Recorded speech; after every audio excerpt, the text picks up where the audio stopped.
Aujourd'hui, je vais te lire un extrait de mon conte La légende d'Oninao le Bishnoi.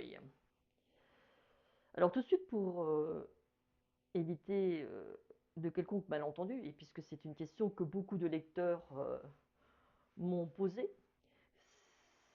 c'est une fiction, nous sommes bien d'accord, basée sur un fait qui a réellement existé, le massacre des 363 Bishnoi en 1730. Alors pour cet extrait, j'ai choisi le tout début du conte et je t'expliquerai pourquoi j'ai commencé mon conte là, à partir de ce moment terrible. Un jour, le Maharaja Ajit Singh voulut de nouveaux meubles pour son palais à Jodhpur et que ceux-ci soient taillés dans du bois précieux. Alors il envoya des bûcherons accompagnés de soldats dans le désert aride du Thar au Rajasthan pour y couper des caisseries. Mais les Bishnoi s'y opposaient. Non, jamais nous ne vous laisserons abattre un seul de nos arbres. Et ils se frappaient la poitrine. Ne savez-vous pas que dans tout arbre se cache l'âme d'un esprit saint? Et une vieille femme, Amrita Devi, dit: Nous, les Bishnoi, nous, nous protégeons les arbres et tous les autres animaux. Ne savez-vous pas que nous sommes prêts à donner notre vie pour sauver le plus petit des arbrisseaux? C'est ainsi aujourd'hui, et cela le sera demain. Car nous, êtres humains, ne sommes rien, et eux sont des divinités. Et elle enlaça de ses bras le premier caisserie que les bûcherons voulaient couper. Mais le Maharaja confirma l'ordre. Le regard plein de bonté, Amrita Devi dit alors au soldat: Si ma tête tombe, cela en valait la peine, car j'aurais défendu un arbre. Et c'est ainsi qu'elle a offert en sacrifice sa vie pour défendre un caisserie. Un acte excessivement courageux suivi par ses 3 filles et par 359 autres Bishnoi en 1730. Alors,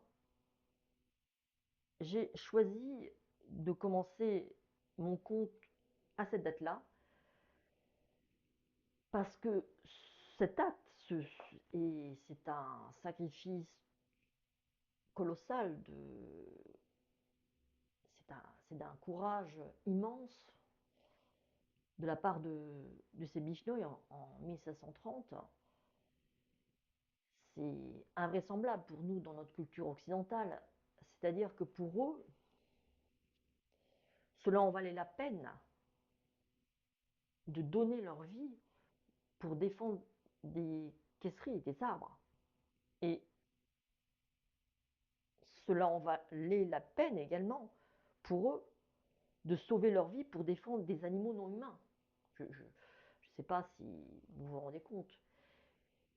Et ce qui m'a énormément surpris, c'est que encore aujourd'hui, il y a des Bishnoi qui donnent leur vie, toujours et encore, pour sauver des antilopes, des vaches, des arbres. Et il n'y a pas, je crois que c'est franchement le seul exemple qu'il y a d'écologistes avant l'heure, d'il y a plus de 500 ans, euh, qui se sont sacrifiés. Vous avez des peuplades amérindiennes, africaines, des personnes qui ont été assassinées. Mais ce qui est de l'ordre du sacrifice, en tout cas, je n'ai pas trouvé un exemple similaire. Alors, moi, ça m'a scié, hein, ça veut dire ça m'a. Ensuite, deuxièmement, c'est une révolte non violente, donc c'est ce que je reprends dans mon conte. Le mal ne doit pas être combattu par le mal, c'est la non-violence, la hinsa, et c'est initié par une femme, Amrita Devi, suivie par ses 3 autres filles. C'est vraiment une révolte féminine que les autres Bishnoi vont suivre. Moi, quand j'ai su cela il y a, il y a 16 ans ou 17 ans, ça m'a automatiquement fait penser à l'exemple d'Antigone. Antigone, dans notre culture, elle est- c'est un mythe, c'est une histoire très célèbre.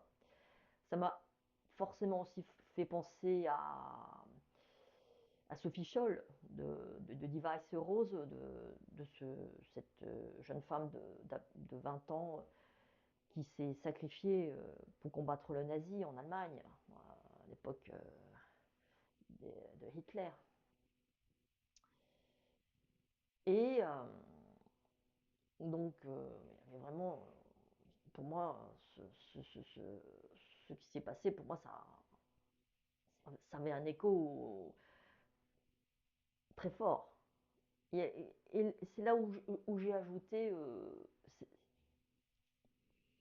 le nourrisson. C'est-à-dire que Babuba, qui est la troisième fille d'Amrita Devi, et là, on est dans la fiction, elle, avant de prendre son tour, comme elle le dit tout simplement, c'est-à-dire d'enlacer un bras et de donner sa vie en sacrifice, elle va, avant, parce qu'elle est toute jeune mère d'un nourrisson, elle va lui chanter une berceuse pour le rassurer et elle va lui chanter une chanson que dans le film on entendra, qui est déjà, vous l'écouterez dans des prochaines vidéos, cette magnifique chanson elle est sublime. Et c'est déchirant. Et elle est très émue, ça on imagine. Et elle pleure des larmes de sang sur les pieds de ce nourrisson. Ce nourrisson qu'avant de mourir, elle va nommer Oninao. Et c'est là où la légende commence, la fiction, n'oublions pas. Et que ce jeune nourrisson, finalement, va connaître des péripéties incroyables. Il va être recueilli par le Maharaja qui a initié le massacre et il va, il va partir au Japon, il va aller en Angleterre et il va y avoir forcément le choc des cultures. Automatiquement, un Bishnoi à cette époque, allant vivre ailleurs et ayant toujours en lui justement les 29 préceptes des Bishnoi, on imagine. Bien, bah écoutez, j'espère que cela vous donnera envie de le lire